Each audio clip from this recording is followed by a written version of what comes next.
Halo pendengar semuanya, selamat datang di podcast Kelompok Satu.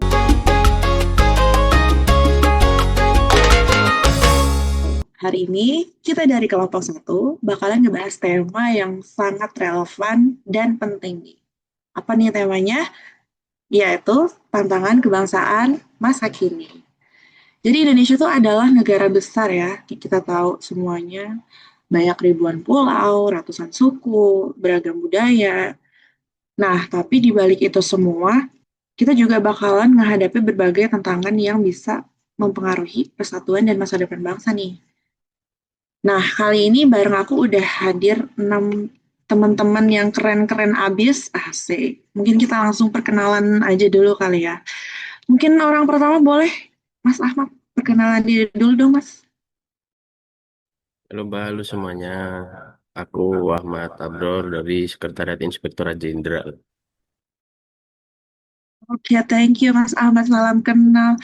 Next, kita langsung ke Mbak Balkis. Boleh dong kenalan dulu, Mbak.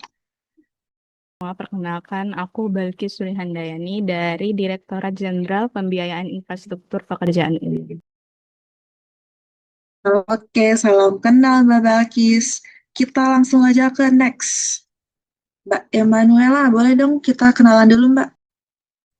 Halo semua, salam kenal. Saya Emanuela Sitinjak dari Sekretariat Inspektorat Jenderal. Leslie. Oke, salam kenal Mbak Ema. Kita langsung aja ke Mbak Sania. Boleh dong kita kenalan-kenalan dulu Mbak. Oke, halo semua. Kenalin, nama aku Saniah Munfidah. Aku di unit organisasi Sekretariat Jenderal. Thank you. Thank you Mbak Sania. Kita next ke Mas Kunto. Boleh dong kenalan dulu Mas. Oke, halo. Namaku Kunto Aji Santoso, aku dari Sekretariat Dijen NPA. Oke, salam kenal Mas Kunto. Kita langsung next ke Mbak Sarah. Boleh kenalan dulu kita Mbak. Halo, nama saya Sarah Anissa. Aku dari Balai Jasa Konstruksi Wilayah 3 Jakarta. Salam kenal semua. Oke, salam kenal. Karena hostnya belum kenalan, kita kenalan dulu ya kali ya. Salam kenal semuanya. Di sini aku Awalia, jadi host podcast kali ini. Kita langsung aja nih, mulai aja diskusi di hari ini bareng orang pertama, Mas Ahmad. Kita bakalan ngomongin atau berbincang-bincang asik seputar wawasan kebangsaan dan konsensus dasar. Boleh nih Mas Ahmad? Oke, makasih Mbak Awal ya. Di sini aku ngomongin tentang wawasan kebangsaan dan konsensus dasar. Kalau bicara tentang tantangan kebangsaan, aku rasa kita perlu balik nih Mbak ke hal yang mendasar dulu, yaitu 4 konsensus dasar bangsa. Yang pertama ada Pancasila, ada Undang-Undang Dasar 1945, ada NKRI, dan ada Bhinneka Tunggal Ika. Nah, 4 konsensus ini yang menyatukan Indonesia, Mbak. Bayangin aja, negara kita begitu beragam, tanpa adanya perekat, mungkin kita udah tercerai-berai nih dari dulu. Sayangnya, tantangan hari ini adalah bagaimana konsensus itu nggak hanya diapalin, tapi benar-benar dijalanin dalam kehidupan sehari-hari. Sayangnya, sampai sekarang masih ada aja nih kelompok yang belum sepenuhnya menerima Pancasila. Masih ada warga yang belum merasakan keadilan. Kalau hal ini dibiarin terus, persatuan bangsa bisa rapuh. Jadi menurutku, tantangan kebangsaan yang utama saat ini adalah bagaimana kita semua mau memelihara konsensus dasar ini dalam tindakan yang nyata, Mbak. Oke, thank you Mas Ahmad atas pandangannya. Mungkin dari teman-teman yang lain ada yang mau berpendapat? Benar sih Mbak, kalau yang dibilang sama Mas Ahmad ya barusan. Cuman sekarang itu banyak orang tuh nggak ngerti lagi gitu terkait dasar-dasar bangsa yang barusan disebutnya sama Mas Ahmad. Dan itu tuh berkembang di sosial kita, di lingkungan pendidikan kita. Mungkin teman-teman ada yang tahu nggak kira-kira kalau di isu-isu yang ada di sosial sekitar kita yang di lingkungan pendidikan itu bagaimana? Oke, karena kita sekarang ngomongin isu sosial sama pendidikan nih, kita mungkin langsung next aja nih bareng Mas Kunto nih. Gimana nih Mas Kunto pendapatnya? Oke, oke, halo, terima kasih buat kesempatannya ya. Saya merasa sangat terhormat buat diundang ke podcast besar ini. Nah, kebetulan saya juga barusan pulang dari menjadi relawan guru di Timur Indonesia. Dan seperti yang kita tahu bahwa di Indonesia ini tuh, apa ya, kalau kalian lihat di Jakarta gitu kan, anak-anak memang banyak sekali yang sekolah, tapi kalau kita berkaca ke dunia Timur Indonesia, bahkan bangunan sekolah pun udah rusak berat gitu. Kalau kita lihat di sini itu bangunannya dari tembok, dari beton, ya di sana juga seadanya gitu. Bahkan meja dan kursi juga mungkin ya bisa dibilang tidak memadai. Apalagi kita lihat juga siswa-siswa tuh kadang juga ada yang pakai seragam, ada yang enggak, ada pakai baju harian. Kita lihat bahwa perjuangan mereka tuh kadang ada yang seperti harus naik perahu tuh menyeberangi sungai gede, ya kan. Nah, itu adalah apa ya, semacam bukti bahwa belum semua daerah di Indonesia itu terjamah dengan baik oleh pendidikan, belum terjangkau, aksesnya kurang. Nah, belum juga ngomongin tentang guru. Guru di daerah terpencil tuh pasti terbatas banget kan. Bisa dibilang kalau di satu sekolah pun mungkin ada satu guru juga udah bagus gitu. Dan muridnya berangkat tiap hari pun udah bagus. Nah, kalau inputnya ini kurang memadai begini, lalu gimana kita mau meningkatkan SDM gitu? Apalagi kita mau menanamkan nasionalisme, mau menanamkan bela negara ke siswa-siswa itu kan juga susah. Padahal generasi muda kan pastinya jadi apa ya, penerima estafet kepemimpinan gitu. Kalau mereka aja dari kecil pendidikan yang nggak bagus, bela negaranya nggak dapet, nasionalismenya nggak tumbuh, jadi mau ngapain gitu. Mungkin kalau dari saya sih begitu ya. Mungkin semoga sharing pengalaman dan beberapa kata ini bisa memberi insight lah bagi teman-teman semua bahwa keadaan pendidikan di Indonesia tuh nggak baik-baik aja. Oke, thank you Mas Kunto. Aku tangkap jadi tadi pendidikan itu ada hubungannya sama kesenjangan ya berarti. Nah, karena ada hubungannya sama kesenjangan, kita bakal relatable banget nih sama next issue, yakni isu ekonomi sama kesenjangan yang bakal dibawain sama Mbak Sania. Boleh buat Mbak Sania? Oke, halo semua. Oke, langsung aja kali ya. Kita bahas terkait ekonomi dan juga kesenjangan. Sebenarnya ini adalah tema yang sangat menarik ya, terutama di Indonesia sendiri. Kita semua udah tahu lah pokoknya terkait ekonomi, pembangunan ekonomi sendiri di Indonesia itu sebenarnya kita lihat ini tuh sebenarnya terus berjalan. Tapi sebenarnya ada tantangan yang sangat kelihatan, yaitu kesenjangan yang masih sangat terasa. Kita bisa lihat sebenarnya banyak sekali daerah-daerah yang udah maju, bahkan sangat-sangat pesat seperti kita lihat di Jakarta, Surabaya, dan sebagainya.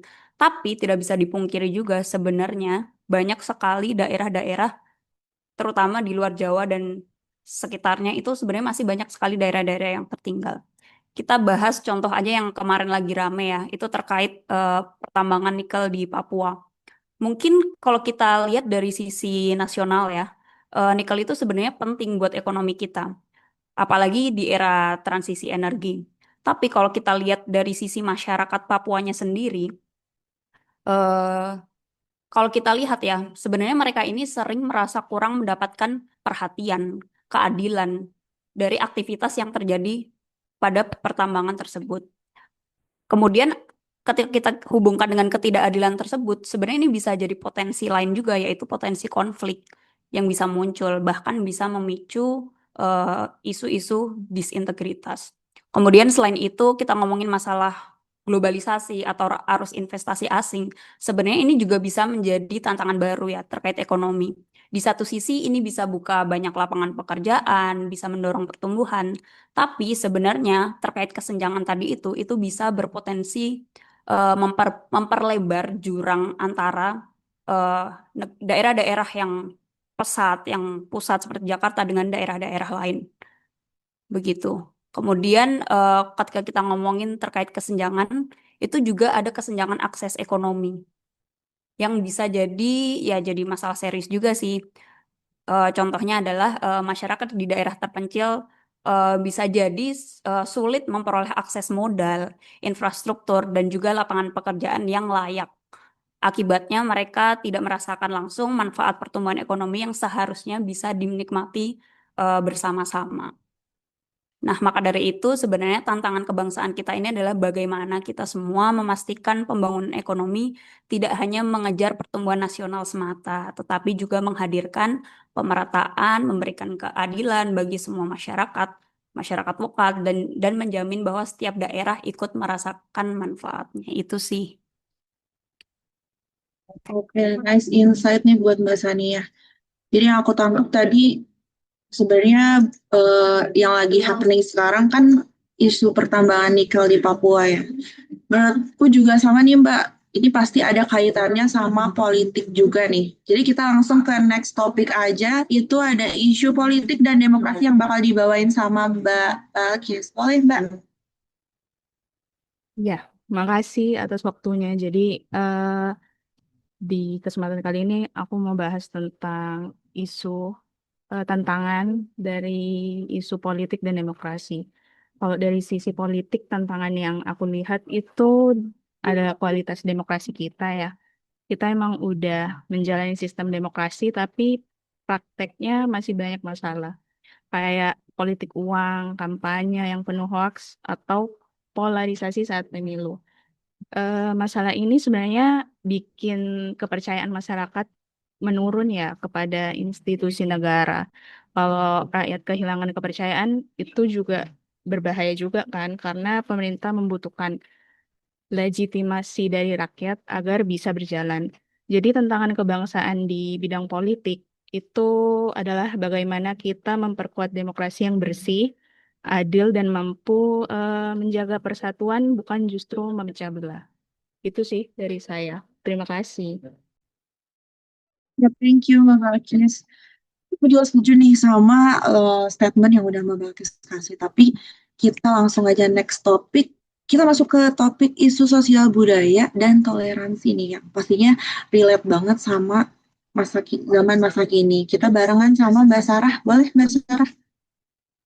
Ya, makasih buat host Mbak Awal ya atas kesempatan bicaranya. Di sini aku tuh mau ngomong soal isunya di ranah sosial budaya dan toleransi. Kalau misalnya kita lihat nih, ya gitu, di kehidupan sehari-hari kita nih, nggak bisa kita pungkiri bahwa sering ada gesekan di masyarakat. Ada ada yang karena perbedaan agama, ada yang karena suku, bahkan kadang cuma karena perbedaan pandangan politik. Padahal semboyan kita itu kan jelas banget ya, Bhinneka Tunggal Ika. Berbeda-beda tetapi tetap satu jua. Sayang banget kalau misalnya pada prakteknya, semboyan ini tuh belum sepenuhnya hidup dalam keseharian kita. Masih ada bahkan yang gampang kesulut emosi, masih ada yang gampang melihat perbedaan daripada persamaan. Nah ini tuh sebenarnya tantangan besar banget buat bangsa kita saat ini. Karena kalau misalnya toleransinya hilang, persatuan kita pun bisa goyah. Bayangin aja, kalau misalnya kita sibuk nih ribut soal perbedaan, mau sampai kapan kita mau fokus membangun bangsa ini? Justru seharusnya keberagaman ini tuh kita lihat sebagai kekuatan Indonesia yang eh, yang kaya akan budaya dan dengan ratusan suku, bahasa daerah dan juga agama-agama. Kalau misalnya semua itu bisa hidup berdampingan kan dan saling menghargai, itu akan jadi energi yang besar ya buat kita untuk memajukan bangsa kita ini. Jadi menurut aku sih kunci dari semua ini nih adalah sikap kita sendiri. Mau atau enggak kita belajar menghargai perbedaan. Mau atau enggak kita membuka hati untuk memahami sudut pandang orang lain. Karena kan toleransi ini tuh bukan sekedar kata-kata, tapi juga harus dalam perwujudan dan perilaku sehari-hari. Mulai dari hal kecil misalnya kayak gak gampang ngejudge orang atau gak nyebar kebencian.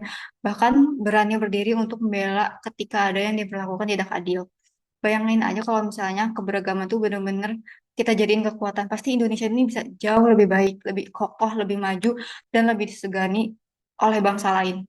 Jadi, mulai sekarang, ayo kita rawat toleransi kita ini, karena tanpa itu persatuan bangsa cuma jadi slogan kosong.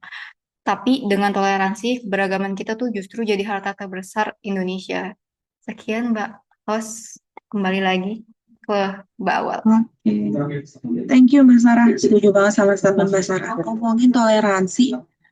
Toleransi tuh menurutku kenceng banget ada kaitannya sama medsos karena kita kan harus bijak bermedsos juga kan. Nah, langsung aja nih kita next topik ke isu teknologi dan media sosial bersama Mbak Emma. Silakan Mbak. Thank you Mbak Awal, bener banget. Kalau Mas bilang masalah toleransi itu nggak lepas dari yang namanya media sosial. Kalau kita bicara tentang tantangan kebangsaan di masa-masa sekarang ya, siapa sih di antara kita tuh yang nggak pakai media sosial? Dari anak kecil sampai kakek nenek kayaknya masih banyak tuh yang aktif media sosial kan. Terus kita tiap hari tuh pasti kita berhubungan dengan yang namanya handphone dari bangun tidur sampai kita tidur lagi. Itu pasti kita buka Instagram, TikTok, WhatsApp, semua berita kita terima. Nah, disitulah tantangannya.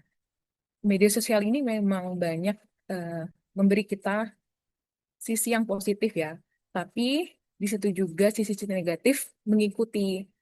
Misalnya nih, teman-teman pernah nggak dapat berita di WhatsApp gitu, udah kaget, udah heboh, ternyata hoax. Banyak berita tuh kita telan mentah-mentah. Terus contoh lagi ada heboh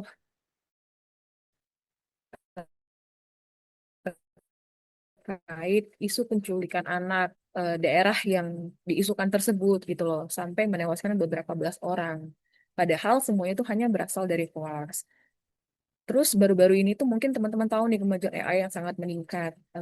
Banyak video-video yang bisa dipalsukan, baik itu kita sebagai warga biasa ataupun bahkan sampai ke level yang lebih tinggi nih. Jadi masyarakat lain tuh ketika melihat berita-berita tuh oh, langsung percaya, tidak lagi disaring, tidak lagi ditelaah gitu kan.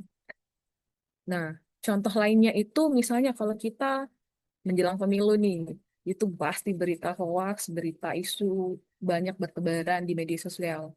Dengan penuhnya hal-hal seperti itu seharusnya menjadi tantangan bagi kita, bagaimana kita seharusnya berdialog di ruang publik yang seharusnya kita gunakan untuk menyebarkan hal-hal yang baik, malah digunakan untuk menyebarkan kebencian.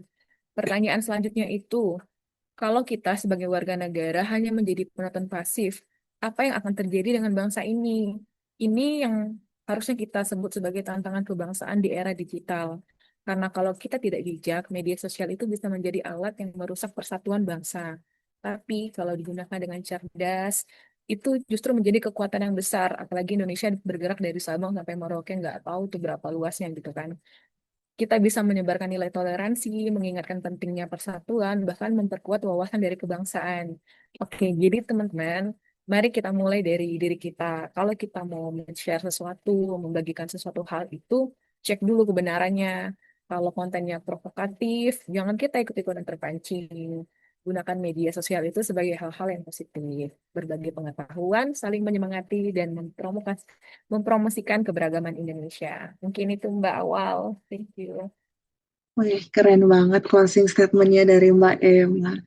Oke, karena semua pembicara, semua speakernya udah mengeluarkan pendapatnya. Terima kasih ya buat teman-teman pembicara semua yang udah keren-keren banget ngeluarin pendapatnya di hari ini. Nah, dari tadi kita nih udah bahas banyak banget topik, dimulai dari konsensus dasar, terus ke pendidikan, ekonomi, politik, toleransi, sampai ke medsos-medsos kita bahas nih. Nah, tapi sebelum ditutup, aku pengen minta nih dari teman-teman sekalian, menurut teman-teman, apa sih bentuk sikap bela negara sederhana yang bisa kita lakuin nih di kehidupan sehari-hari gitu untuk menjawab tantangan-tantangan yang udah kita bahas sebelumnya. Mungkin boleh dari Mas Ahmad dulu kali ya Mas ya. Oke Mbak, kalau menurutku sih sikap bela negara itu simpel ya, sederhana aja. Bisa dimulai dari hal-hal kecil, kayak disiplin sama tanggung jawab di pekerjaan. Kemudian misalnya lagi di jalan, naik motor, naik mobil atau kendaraan umum gitu kan. Kalau misalnya ada, biasanya tuh di hari Senin pagi sih atau Kamis pagi biasanya gitu kan. Di tempat perbelanjaan juga ada yang muter lagu Indonesia Raya, kemudian mungkin lagi lewat di batalion atau di apa, lagi ada penaikan bendera, itu sesederhana kita berhenti terus ambil sikap sempurna, itu sih udah mencerminkan sikap bela negara sih Mbak. Oke, thanks Mas Ahmad. Kita langsung ke Mas Kunto kali ya. Menurut Mas Kunto gimana nih? Apa yang bisa kita lakuin di kehidupan sehari-hari buat menjawab tantangan tadi yang udah kita bahas?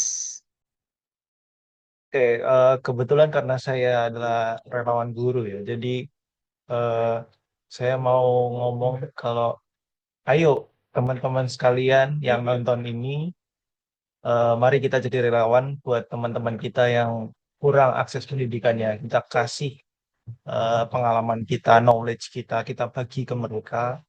Tapi kalaupun teman-teman belum siap buat jadi relawan, kalian juga bisa menyemangati, memotivasi, dan mungkin bisa membagikan sedikit harta kalian buat ikut charity, ikut donasi ke kegiatan-kegiatan relawan pendidikan seperti itu.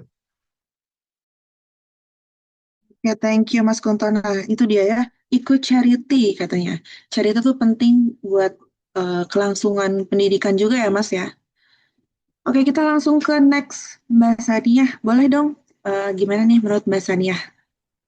Oke, sebenarnya simpel aja sih. Sebenarnya kalau kita ngomongin dari sisi ekonomi apa sih sikap bela negara sebenarnya simpel aja yaitu eh kita harus kayak menghargai seluruh hak masyarakat serta memastikan tidak ada yang dirugikan itu aja sih.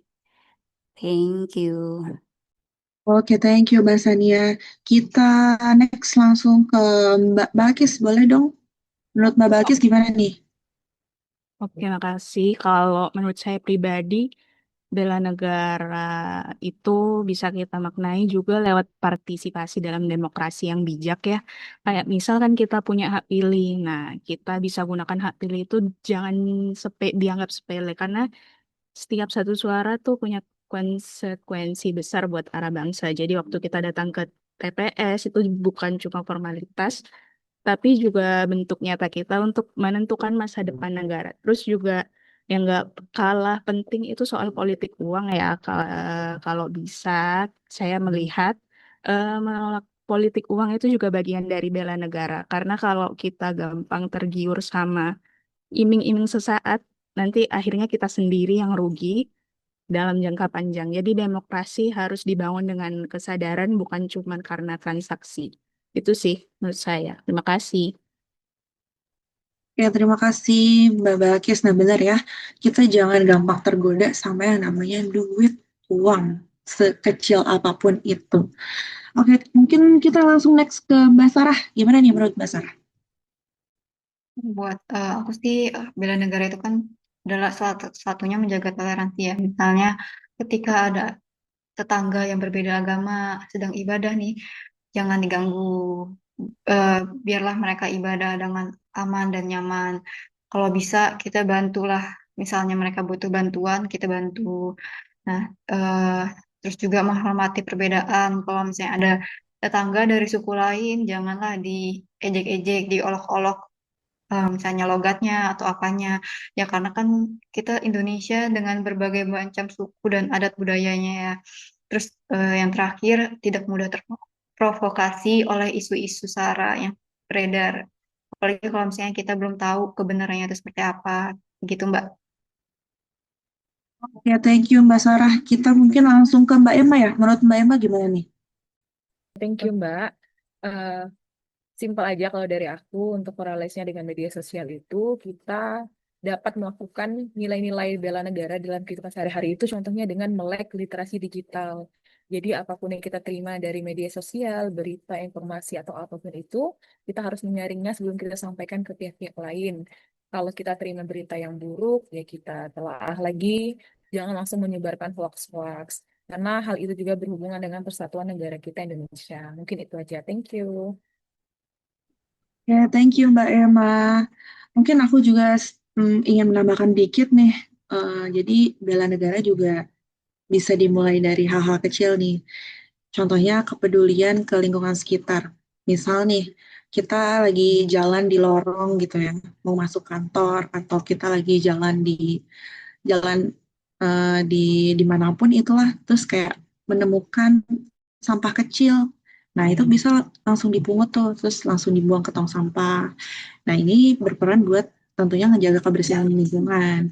Nah, hanya itu bisa juga ikut kegiatan sosial. Itu juga kan contoh atau kegiatan yang masuk ke dalam cinta tanah air gitu.